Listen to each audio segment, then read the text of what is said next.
চারিপাশে কিন্তু খুব সুন্দর লাইটিং করা দেখুন।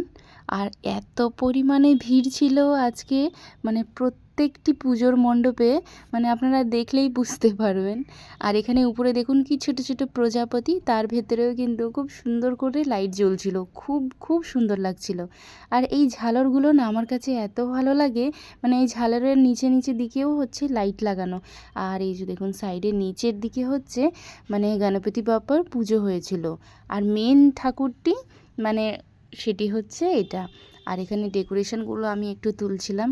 আর দেখুন ঠাকুরটি কি সুন্দর কৃষ্ণর মতো মানে গণপতি বাপ্পার সাজ হয়েছে এবার। খুব সুন্দর লাগছে, একদম অন্যরকম, তাই না? দেখুন খুব সুন্দর লাগছে প্রতিমাটা। আপনাদের কাছে কেমন লাগছে অবশ্যই জানাবেন। আমরা পরপর এবার অনেকটাই গণপতি বাপ্পার মানে পুজোর মণ্ডপে ঘুরেছি, সেগুলো প্রত্যেকটি ভ্লগ আমি আপনাদের সঙ্গে শর্টসে শেয়ার করে দিব, আপনারা অবশ্যই দেখবেন। আর ভালো লাগলে প্লিজ আমার পেজটিকে একটু ফলো করে পাশে থাকবেন। এরপর হচ্ছে আরেকটি পুজোর মণ্ডপে চলে যাচ্ছিলাম।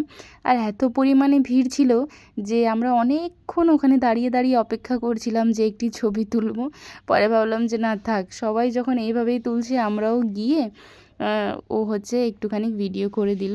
আর আমরা এখান থেকে বেরিয়ে আর একটি পুজোর মণ্ডপে চলে এসেছি, সেটা নেক্সট ব্লগে শেয়ার করব।